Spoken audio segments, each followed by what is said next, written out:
अजित पवार की क़यादत में एनसीपी में हुई बगावत के बाद से महाराष्ट्र की सियासत का पारा चढ़ा हुआ है। इस बीच शरद पवार की एनसीपी की कौमी मजलिस आमला की मीटिंग जुमेरात को दिल्ली में हुई। मीटिंग के बाद शरद पवार ने कहा कि अजित पवार को पार्टी सदर बनाने का उन्हें इल्म नहीं है। एनसीपी का मैं ही सदर हूं। ऐसे में अगर कोई कहता है कि वो एनसीपी का सदर है तो इसकी कोई अहमियत नहीं है। मीटिंग के बाद पीसी चाको ने कहा कि पार्टी ने प्रफुल्ल पटेल, सुनील तटकरे और एनडीए के साथ हाथ मिलाने वाले 9 अरकान असेंबली को बाहर करने के शरद पवार के फैसले को मंजूरी दे दी है। An elected working committee meeting, unlike many other so-called democratic parties, NCP is a party which is regularly conducting its organizational election once in every 3 years. We have 27 state committees, we have 400 district level committees, and we have nearly 3,000 block level committees, and then below that Panchayat level committees. This is the organization. That organization is still intact, and they are with Sri Sharad Pawar ji and with the NCP. The working committee of the Nationalist Congress Party expresses its full faith and confidence in the Honorable President of NCP, Sri Sharad Pawar. Sri Sharad Pawar expelling Sri Praful Patel, Sri Sunil Tatkare and 9 NCP members of Maharashtra Legislative Assembly who have joined hands with NDA. मुझे खुशी है कि एक आज की meeting हमें हमारा हौसला बढ़ाने के लिए बहुत मददगार हो गई। किसी ने कुछ कहा मुझे मालूम नहीं। अब तो मुझे एक बात पक्की है कि राष्ट्रवादी कांग्रेस पार्टी का मैं प्रेसिडेंट हूँ। दूसरा किसी ने अपने नाम पर स्टेटमेंट दे दिया, कुछ बात कही तो बात कह सकते हैं, इसमें कोई इम्पोर्टेंस नहीं, कोई सच्चाई नहीं। ठीक है, तो कुछ भी कह सकते हैं, इसमें कोई सच्चाई नहीं है। ये जो वर्किंग कमेटी की मीटिंग है, अथॉरिटी एज पर कॉन्स्टिट्यूशन हुई है। किसी ने कुछ कहा होगा, इसमें कोई इम्पोर्टेंस नहीं। एनसीपी शरद पवार ग्रुप की मीटिंग को लेकर अजित पवार ने कहा कि इसकी कोई कानूनी हैसियत नहीं है। मुझे पार्टी के अरकान असेंबली और ओहदेदारों ने सदर चुना है। ऐसे में शरद पवार कोई इख्तियार नहीं है कि वो मीटिंग करे। या सगळ्यांचा अभ्यास जे आहे, अजित पवार यांच्या नेतृत्वाखाली ज्या वेळेला सरकारमध्ये जायचं ठरलं, त्यावेळेला ह्या सगळ्याचा पूर्ण अभ्यास वेगवेगळे कायदे तज्ञ त्यांच्याशी चर्चा करून त्यानंतर जे आहे निर्णय घेण्यात आलेले आहे। आणि काल जसं सभेमध्ये सांगितलं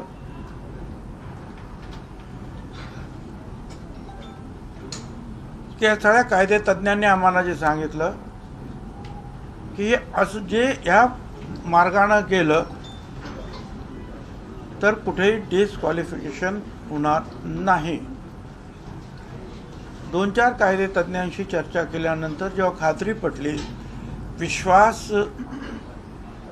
बसला, त्यानंतर जे आहे पुढची पावलं उचलण्यात आलेली आहेत। एनसीपी में जारी सियासी लड़ाई के दरमियान राहुल गांधी ने दिल्ली में शरद पवार से मुलाकात की। एनसीपी में फूट के बाद दोनों लीडरों की ये पहली मुलाकात थी। इस मीटिंग को लेकर एनसीपी लीडर सोनिया दोहन ने कहा कि राहुल गांधी ने शरद पवार से मिलकर उनकी मुकम्मल हिमायत का यकीन दिलाया। देखिए, पवार साहब से मिलने के लिए राहुल जी आए थे और राहुल जी ने बोला है कि उनका पूरा 100% सपोर्ट हमारे साथ है और जो भी जिस तरीके से भी पवार साहब कहेंगे वो is ready to support. Congress is 100% with us और सारी विपक्ष की जितनी भी पार्टियां हैं वो हमारे साथ खड़ी हैं। इसी बारे में चर्चा हुई। जो देश में इस तरीके से हालात चल रहे हैं, जो ये लोग कुछ भी तरीके से, चाहे वो ईडी हो, सीबीआई हो, इनकम टैक्स हो या पैसे का लालच हो, जो लोगों को एमएलएज को तोड़ने का काम और जो ये पार्टीज को तोड़ने का काम इस समय देश में चल रहा है, ये ठीक नहीं है। इन चीजों के ऊपर एक्शन लेने की जरूरत है, सोचने की जरूरत है। दिल्ली में कांग्रेस के हेडक्वार्टर में राजस्थान के मुद्दे पर कांग्रेस पार्टी की मीटिंग हुई। ये मीटिंग तकरीबन 4 घंटे तक चली। इस मीटिंग में राजस्थान से जुड़े कई मौजुआत पर तफसील से तबादला ख्याल हुआ। राजस्थान के तमाम लीडरों ने राजस्थान से जुड़े फैसले को पार्टी आला कमान पर छोड़ दिया है।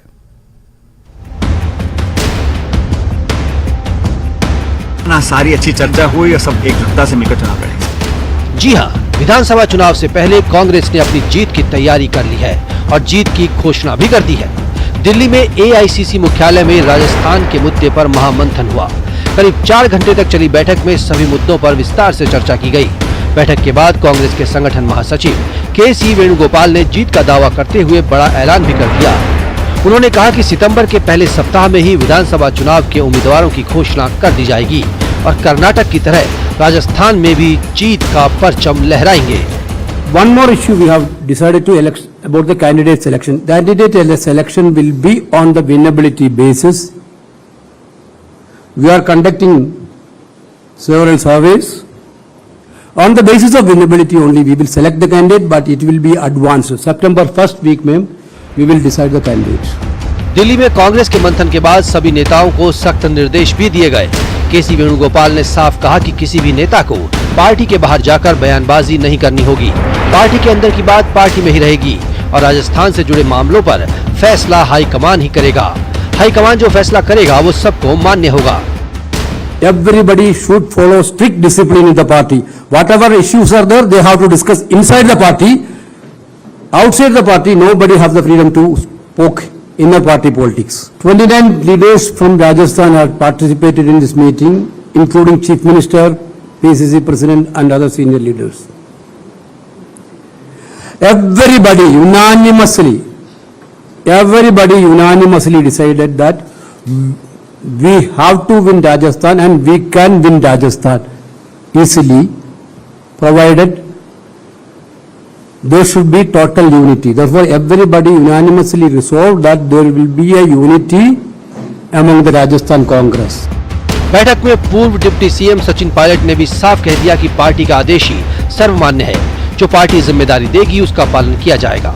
उन्होंने बैठक में अपने कई मुद्दे भी उठाए, जिस पर पार्टी ने कार्रवाई का आश्वासन भी दिया। जो मुझे जिम्मेदारी दी है उसको पूरी निष्ठा से मैंने निभाया है। आने वाले समय में जो भी खड़गे जी, राहुल जी, हमारे एआईसीसी जो निर्णय लेगी, जो रोल मुझे अदा करना होगा, उस पर जो भी हमारी पार्टी निर्देश करेगी उस पर हम काम करेंगे। मैंने जो इश्यूज उठाए थे पब्लिक में, पेपर लीक के इशू हम लोगों ने उठाए थे, बहुत महत्वपूर्ण है, जो यंग लोगों को प्रभावित करता है। हमारी जो पब्लिक सर्विस कमीशन है उसको हम कैसे रिफॉर्म करें, उसको कैसे और पुख्ता बनाएं, कैसे पारदर्शी बनाएं और जवाबदेही बनाएं। जो पिछली सरकार के करप्शन के इश्यूज थे, उन सब बातों को मैंने कई समय से मैं पब्लिक में रख रहा था और मुझे खुशी है उन सभी बातों को, उन सभी इश्यूज का संज्ञान पूरी तरह एआईसीसी ने लिया है, कांग्रेस पार्टी ने लिया है और इस सभी पर कार्रवाई करने के लिए भी आगे की रूपरेखा बनाई है। बैठक में राहुल गांधी और राष्ट्रीय अध्यक्ष मल्लिकार्जुन खड़गे ने राजस्थान के नेताओं को एकजुट होकर चुनाव लड़ने को कहा। नेताओं से कहा गया है कि चुनावों में एकजुट होकर मैदान में उतरे। अब किसी तरह के मतभेद की बात सामने नहीं आनी चाहिए। बैठक में नेताओं ने एकजुट होकर चुनाव लड़ने का भरोसा भी दिलाया। डिसाइड ये हुआ कि आगे की चुनाव की रणनीति बनाई गई है।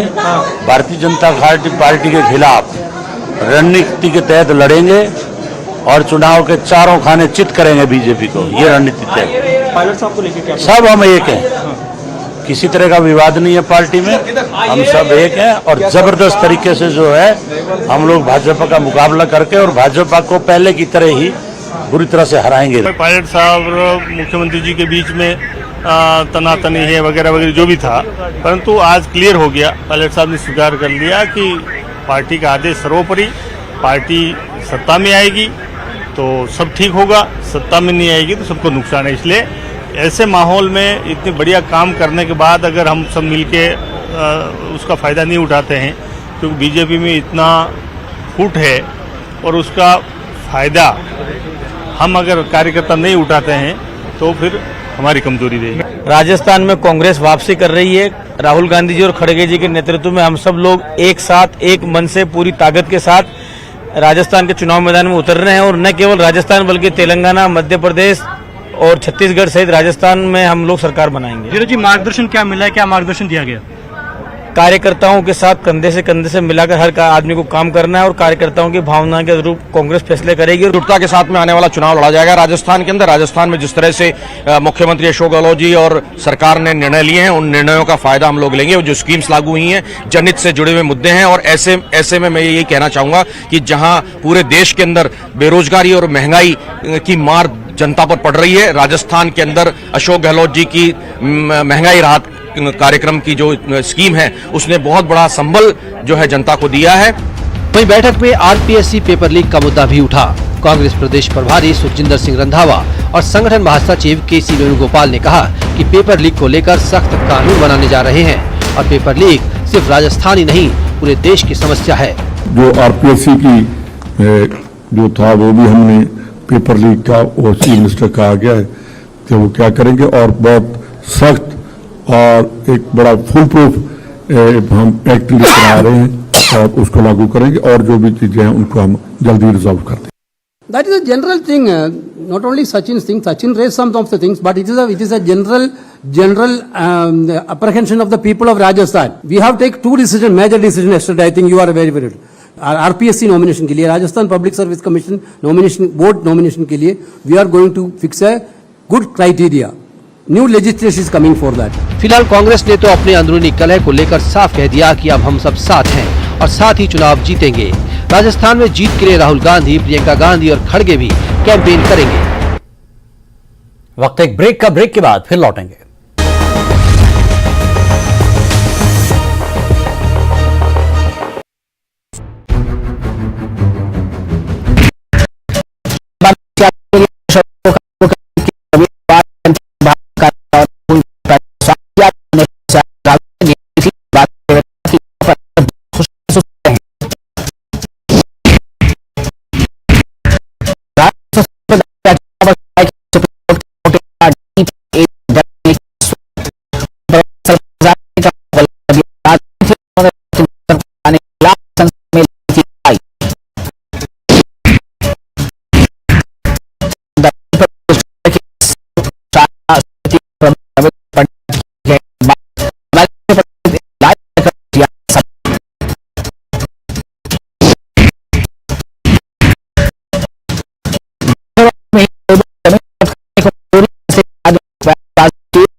देश प्रदेश में एक बार फिर आपका स्वागत है। बिहार के वजीर तालीम और महकमे तालीम के एडिशनल चीफ सेक्रेटरी के पाठक का तनाजा अब आरजेडी जेडीयू का तनाजा बनता जा रहा है।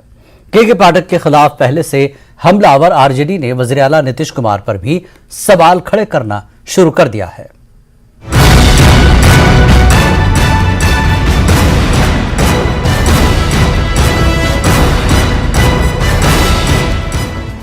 शिक्षा मंत्री और शिक्षा विभाग के अपर मुख्य सचिव के पाठक के बीच चल रहा लेटर वार अब जुबानी जंग में तब्दील हो गया है। आरजेडी ने के पाठक के खिलाफ मोर्चा खोल दिया है।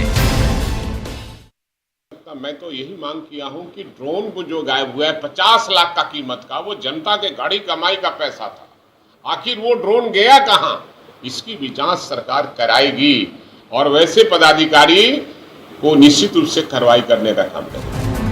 आरजेडी प्रवक्ता शक्ति सिंह यादव ने के पाठक पर कार्यपालक नियमावली के उल्लंघन का आरोप लगाया और पीठ पत्र का बचाव करते हुए के पाठक को बर्खास्त करने की मांग कर डाली। ये पहले मामले आए हैं, सुनने में आया है कि बिना अनुमोदन के ही पाठक जी ने कर दिया है। यह कार्यपालक नियमावली 22 का उल्लंघन है, जिसमें न्यूनतम सजा निलंबन और बर्खास्तगी तक है। लेकिन बात अब सिर्फ के पाठक तक नहीं सीमित रही। आरजेडी ने सीधे नीतीश कुमार पर निशाना साधना शुरू कर दिया है। आरजेडी एमएलसी सुनील सिंह ने खुलकर कहा कि सीएम को जब किसी मंत्री या नेता को साधना होता है तो वो अधिकारियों का इस्तेमाल करते हैं। मुख्यमंत्री ने मेरे पीछे भी सीके अनिल को छोड़ा था। कहा कि माननीय मुख्यमंत्री जी का कार्यशैली के बारे में सभी लोग जानते हैं, वो बोलते नहीं हैं, अंदर से सब कार्य करते हैं। और आपने देखा भी होगा, हम भी बिस्कोमान में अध्यक्ष थे तो हमको भी सहितने के लिए सीके अनिल को भेजा गया था। इतना ही नहीं, सुनील सिंह ने के पाठक और सीएम नीतीश पर तंज कसते हुए यहाँ तक कह दिया कि के पाठक इतने ईमानदार अफसर हैं कि सीएम को उन्हें अपना प्रधान सचिव बना लेना चाहिए ताकि हर विभाग का विकास हो सके। लेकिन के पाठक जैसे व्यक्ति को उनको प्रिंसिपल सेक्रेटरी बनाना चाहिए। अगर नहीं बना सकते हैं तो भाई उनको प्रमोट करके कोई अच्छे पद पर ले आइए, अपने विभाग में अपने साथ रखिए। मंत्री और आईएएस अधिकारी के विवाद के बाद आरजेडी ने जिस ढंग से सीएम नीतीश पर तंज कसा है, उससे बीजेपी को तंज कसने का मौका मिल गया है। तो वेंटिलेटर पे सरकार है, यह सरकार चल कहाँ रही है? ये तो सरकार उल्टी सांसें गिन रही है। तो इस उल्टी सांसें गिनने में तो झगड़ा होगा ही। शिक्षा मंत्री और के पाठक के बीच चल रहे विवाद में जिस ढंग से आरजेडी ने सीएम पर भी हमला शुरू कर दिया है, उसके बाद से सवाल उठने लगा है कि क्या आरजेडी जेडीयू में सब कुछ ठीक नहीं है? न्यूज 18 के लिए अमित कुमार और रवि एस नारायण के साथ दिल्ली से अमितेश की रिपोर्ट। मध्य प्रदेश के सीधी जिले के आदिवासी दशमत रावत का सीएम शिवराज सिंह के जरिए पैर धोने के मामले को लेकर कांग्रेस और बीजेपी के दरमियान सियासी घमासान शुरू हो गया है।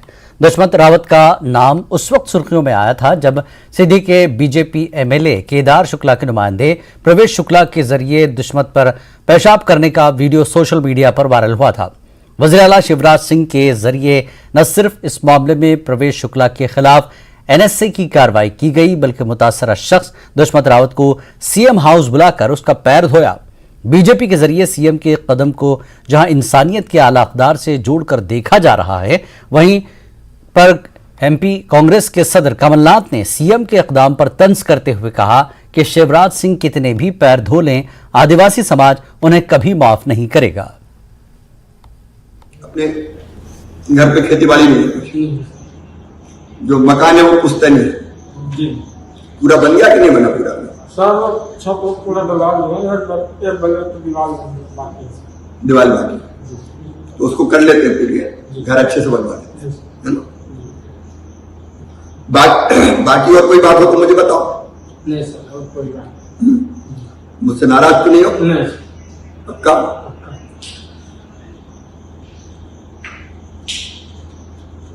इस घटना ने मुझे बहुत दुखी किया,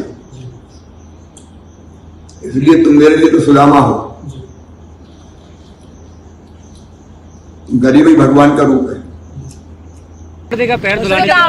शिवराज सिंह जी सोचते हैं कि आदिवासी समाज माफ कर देगा। आदिवासी समाज कभी नहीं माफ करेगा। कि वो परिचित हैं कि किस प्रकार की घटना है। ये तो एक घटना है, मैं तो कह रहा हूँ ये 10% ऐसी घटनाएं सामने आती हैं। आदिवासी समाज देख कभी माफ नहीं करेगा। ये जितने भी पैर धुलवा लें, जितने भी कैमरा सामने लगवा दें, जिसकी आत्मा, जिसका मन साफ होता है, वो ये कैमरा से नहीं करते। मध्य प्रदेश के शिवपुरी में छेड़खानी को लेकर 2 नौजवानों को गंदगी खिलाने पर कार्रवाई की गई। इंतजामिया ने मुलजिम के घर पर बुलडोजर चला दिया। वहीं मध्य प्रदेश के वजीर दाखिला नरोत्तम मिश्रा ने मुलजिमीन के खिलाफ एनएसए के तहत कार्रवाई करने की हिदायत दी है।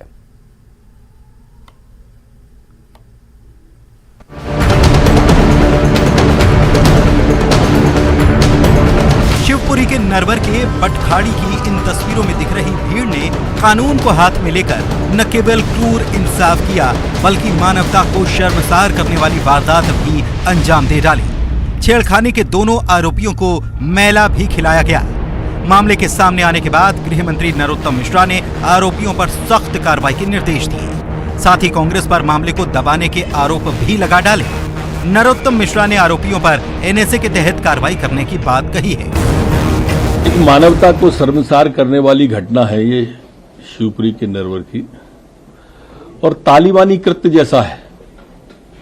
एक घृणित कृत्य किया है, और उससे ज्यादा घृणित बात यह है कि इस कृत्य को दबाने के लिए कांग्रेस के लोगों के द्वारा प्रशासन को फोन किए गए। एक दलित व्यक्ति के साथ में, एससी के व्यक्ति के साथ में जूते की माला पहनाई गई, उसके मुंह में मलबा भरा गया और उसके बाद में अमानुषिक अत्याचार किए गए उसके साथ में, यह बर्दाश्त नहीं किया जाएगा। उधर नरोत्तम मिश्रा के निर्देश के बाद प्रशासन हरकत में आया और आरोपियों के घर पर बुलडोजर चलाया गया। वहीं 30 जून के मामले में 7 आरोपियों में से 6 को गिरफ्तार कर लिया गया है। सुप्रीम कोर्ट का हाल ही में तश्कील दिया गया बेंच 11 जुलाई को दफा 370 के तहत खुसूसी हैसियत की मनसूखी को चैलेंज करने वाली दरख्वास्तों पर समाअत करेगा। सुप्रीम कोर्ट के मज़कूरा फैसले ने बड़ी सियासी बहस छेड़ दी है और बीजेपी और मुखालिफिन के दरमियान फिर से सियासी माहौल को गरमा दिया। सियासी मुबस्सिरीन का ख्याल है कि आने वाले दिनों में भी तमाम सियासी जमातें इस हसास मामले पर सियासत करती रहेंगी। पेश है रिपोर्ट।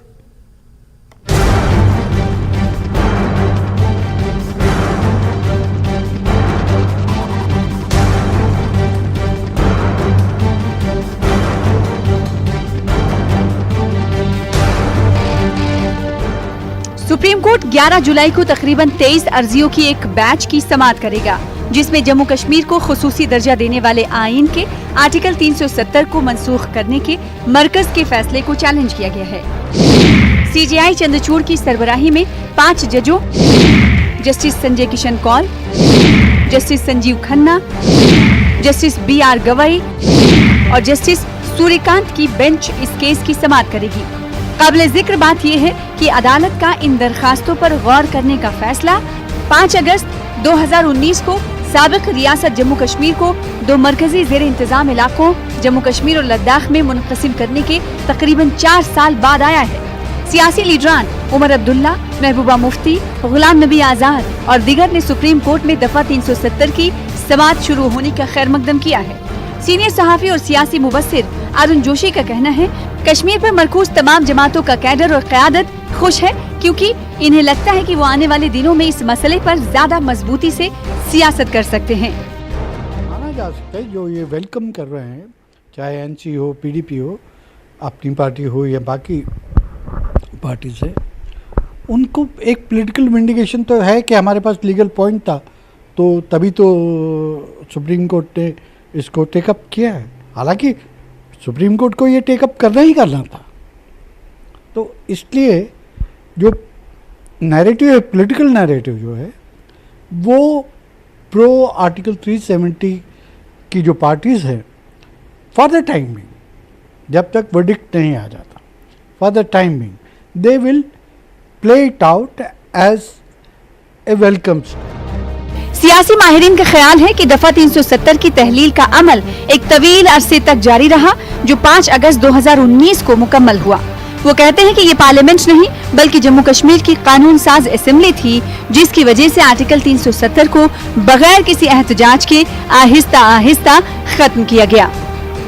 पिछले 70 साल में आर्टिकल 370 का बहुत इरोजन हुआ था, और वो इरोजन पार्लियामेंट ने नहीं किया था, वो इरोजन यहाँ की लेजिस्लेटिव असेंबलीज ने किया था या रूलर्स ने किया था जम्मू कश्मीर के। उनके कॉन्सेंट के बिना तो नहीं हो सकता था। तो ये भी एक मुद्दा है कि क्या उस इरोजन के वक्त क्यों नहीं प्रोटेस्ट हुए या क्यों ऐसी बात नहीं हुई। सियासी माहिरीन ये भी तस्लीम करते हैं कि न सिर्फ हिंदुस्तान के लोग बल्कि दुनिया के बाहर के लोग भी सुप्रीम कोर्ट में होने वाले तमाम वाकयात पर गहरी नजर रखेंगे। इनका कहना है कि दफा 370 के बारे में फैसले का कौमी सतह पर हिंदुस्तानी सियासत पर तवील मुद्दती असर पड़ेगा। सुप्रीम कोर्ट में जो डिबेट होगी इस पे, ये सिर्फ जम्मू कश्मीर के लोगों के लिए इंटरेस्टिंग नहीं होगी, ये हिंदुस्तान के लिए भी इंटरेस्टिंग होगी, बाकी हिंदुस्तान के लिए, और अंतर्राष्ट्रीय स्तर पे भी इसको बड़ी माइन्यूटली देखा जाएगा कि इस केस को कैसे लिया जाता है। जहां तक जम्मू कश्मीर की जमातों का ताल्लुक है, इलाकाई पार्टियां जैसे NC और PDP वगैरह आर्टिकल 370 की बहाली की पुरजोर वकालत कर रही हैं, जबकि कांग्रेस और दीगर पार्टियां इस मसले पर खामोश हैं और ये सिर्फ जम्मू कश्मीर को रियासत का दर्जा बहाल करने पर जोर दे रही हैं। अब तमाम की नजरें सुप्रीम कोर्ट पर मरकूज होंगी और ये देखना दिलचस्प होगा कि सुप्रीम कोर्ट इस मामले पर आइंदा क्या लहे अमल इख्तियार करेगी। न्यूज़ 18 के लिए जम्मू से समीर भट्ट की रिपोर्ट। देश प्रदेश में फिलहाल इतना ही। नमस्कार।